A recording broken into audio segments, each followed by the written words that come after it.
Hello, my name is Kelly Wayment with FindingTimeToCreate.com. Welcome to the Silhouette YouTube channel.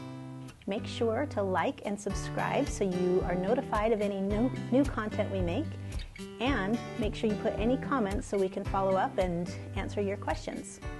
Today for our craft along class, we are going to make a cute little pumpkin treat favor. Let's talk about the supplies we're going to use for this project.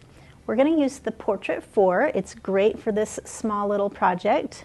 And with the Portrait 4, we're going to need the auto blade and the Portrait 4 8.5-inch cutting mat. And then for the project itself, we are going to use some cardstock. We'll need green and one color of orange. I've got a couple choices here, just something that's a pumpkin color. And then we're going to use a ribbon, which is about 5/8 of an inch wide.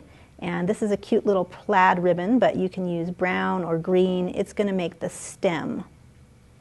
And then for tools and supplies, we're going to use just a regular tape runner, a liquid glue. You can choose one or the other, and I'll show you why I use both. We'll need a little bit of tape, and we will need a Silhouette paper tool. It's kind of optional, but I like to use it. And then for the pumpkin itself, for the inside, since it's a treat box, we're going to be using a little filler of just small little candies that will fit inside. So that is it for supplies, and let's go ahead and go into the software. Here we are in Silhouette Studio, and I have a new document open. It's always good to check over here our page setup panel. The machine I'm using is the Portrait 4, and for the cutting mat, also the Portrait 4, and then the media size I'm using is letter. I'm cutting from letter size cardstock.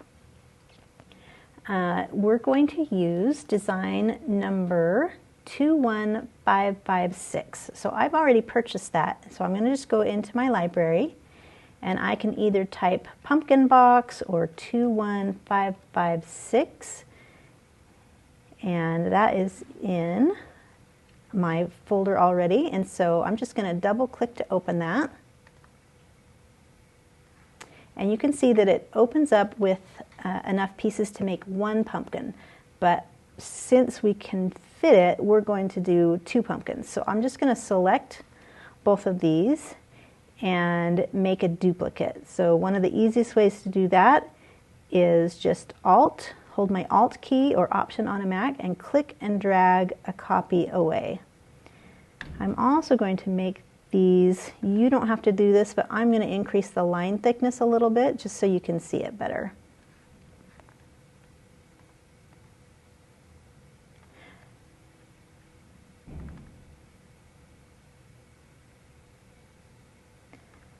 Okay, so we're going to start with the pumpkin. So let's move these little stem pieces, these little stem leaves off to the side. If it's not on the virtual cutting mat, it's not going to cut. So over here, they'll just wait until we need them. So I'm going to use the little rotate drag handle, just that green circle on the top, and rotate it sideways. So hold my Shift key and it'll snap exactly to 90 degrees. And then I'll just kind of center that on the page. And I can make it truly centered by using my Align tools and center. Okay, and then I want to bring the other one over, and I'm going to rotate it the other direction. So hold my Shift key and it'll snap into place. And then I will just get it close to this other one and make sure that those pieces, those points are not overlapping. So as long as I am within the cut border, this will cut completely. So I'm going to use my arrow keys to nudge that over just a little bit. Make sure I am fully within the cut borders. All right, so those are basically ready to cut. So let's turn the Portrait 4 on so we can get that connected. So I'm just going to press the power button for a couple of seconds, and it turns on. And I'm going to be using the Bluetooth, so we'll do that in the Send panel, but I will also show you how to install the blade, because you also can't choose a material setting until your auto blade is installed. So we'll just open that, press it down, have the flat side of the tool against towards the back, and just hold it in place while I press that in. Okay, so that is on, and so now we'll be able to, in the software, connect. So let's go ahead and go to the send panel and get our material set up. All right, so now we're connected, and it knows that I have an AutoBlade in there. You can see that it's detected, and it's just waiting for us to load the media. But first, let's make sure we have our material settings correct for the cardstock we're using. So I'm just using a 65-pound basic cardstock, and so we can do cardstock plain. I'm going to leave the blade depth at 3 because it's a brand new blade, but I am going to bump up the force to 30, and we can do a test cut with that. Let's see, I'll also bump the speed up a little bit. We can do a test cut so you can see, we'll see if that is the right setting. All right, so we'll remove the protective cover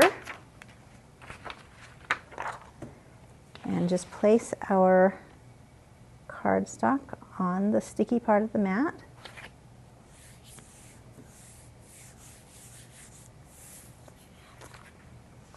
And we'll go ahead and load that. There's a loading guideline there, just a little arrow. So I'll hold it up against the rollers and press load.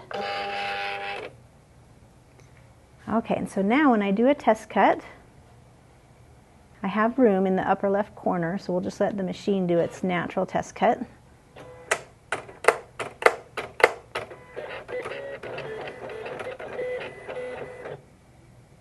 Okay, I'll unload that and make sure that it cut cleanly. So I try and leave the triangle there and see if the square pulls away, and it does. So that is perfect. We'll use those settings. I'll just load this again.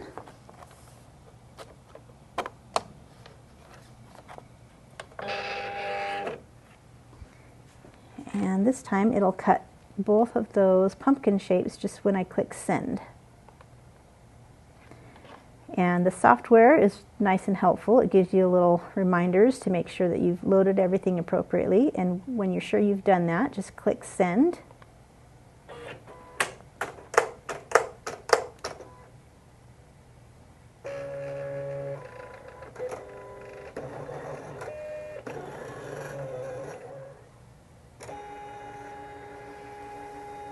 Alright, so that's finished cutting. I'm just going to peel up a little corner to make sure that that cut cleanly through, and it did. So we'll unload that. And I'm just going to flip my mat over.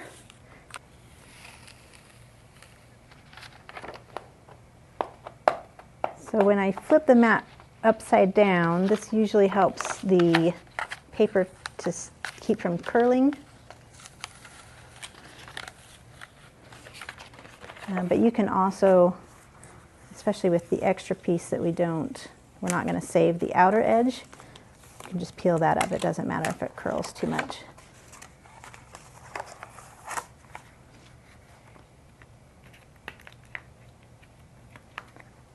All right, so now we have 2 orange pumpkins.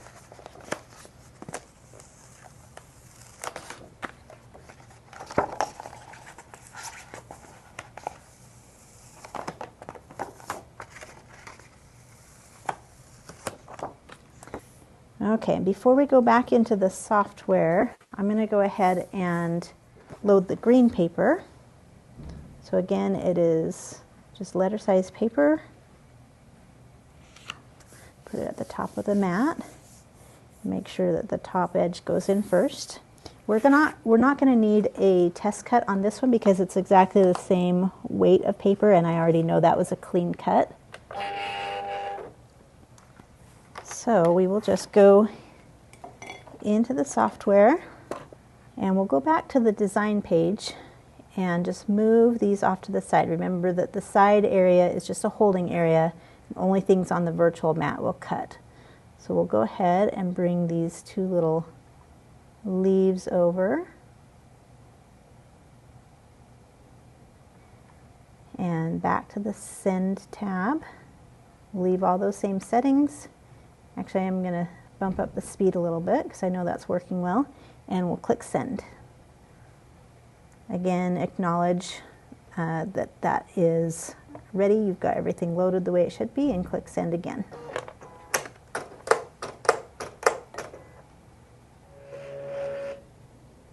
All right, so one quick check again. That did cut through, so we'll unload it. And we'll get these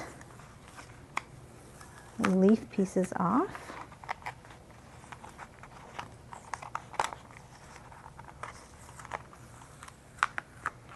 And I will set aside the mat for later. I'll clean the rest of that.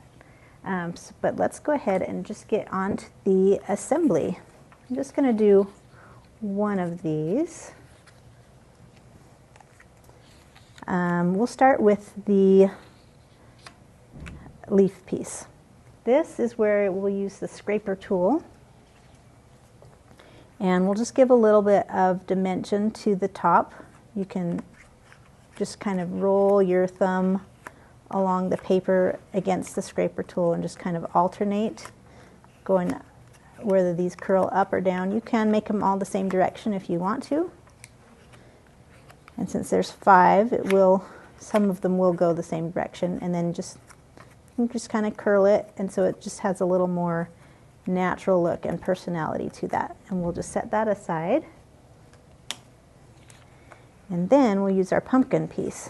Now, it doesn't really matter which side that you do these folds on. You've got your perforation lines that we're just going to fold everything, what I call a mountain fold. So it's folding upwards like a mountain shape.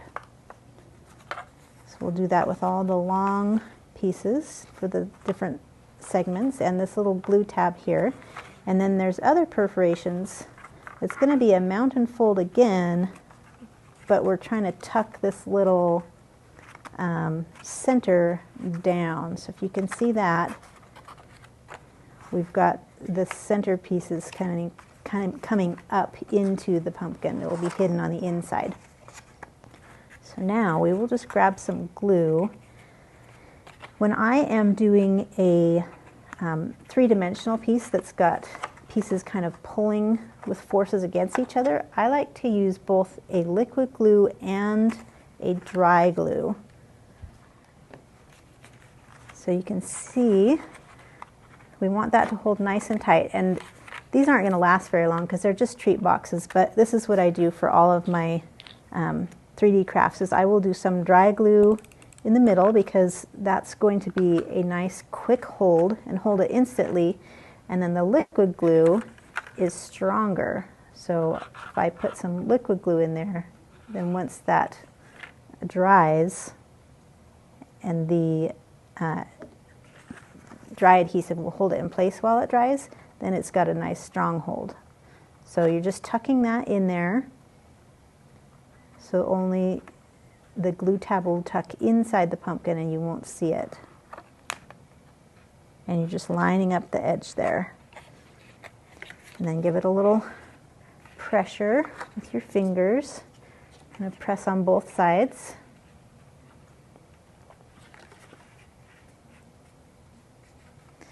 And that's all the gluing this piece needs.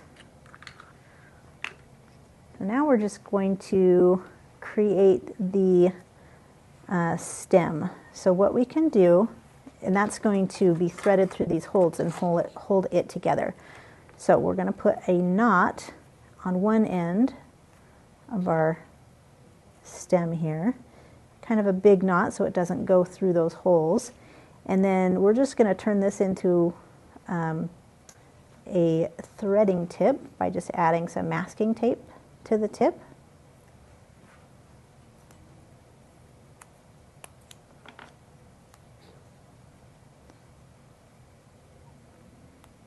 So we'll just, I don't know if you ever did those little yarn crafts when you were a kid where you were threading yarn through, but this is the same concept. We're just stiffening up the tip there so it'll thread through those holes.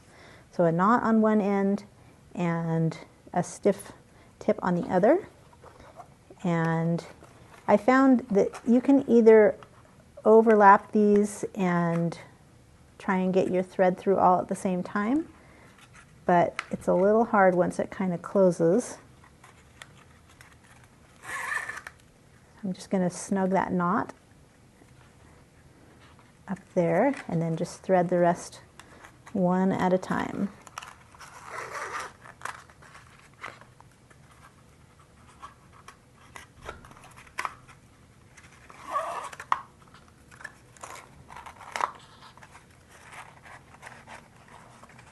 All right, before you close it, go ahead and tuck your treats in there.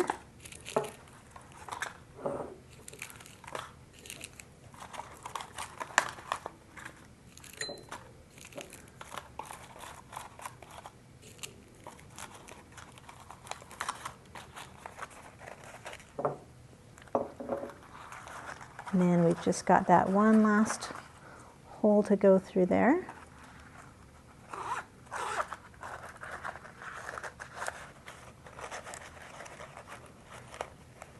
And so I'll just kind of hold that a little bit tight at the moment. And then we're going to put our little pumpkin leaf top on there. Thread it through again, and this can be rotated. Even once you've tied the knot, you can rotate it. And so we'll tie another knot at the top. And the way you can get this knot to hold against the paper instead of up here is you're just going to kind of pinch that ribbon against the top of the box. So you're just trying to hold that ribbon all the way down there as you tug the loose end with your other hand. So now I've got that little knot there. And we'll grab some scissors, and I like a cute little decorative notch out of my ribbon, so I will fold that ribbon in half and then just cut in towards the center. Makes a cute little notch, and now it looks like we have a little stem. Thanks for joining me today. Make sure you put in the comments if you have any questions on this project, or if you have other ideas of more projects you'd like to see in the future. Thank you so much for joining me.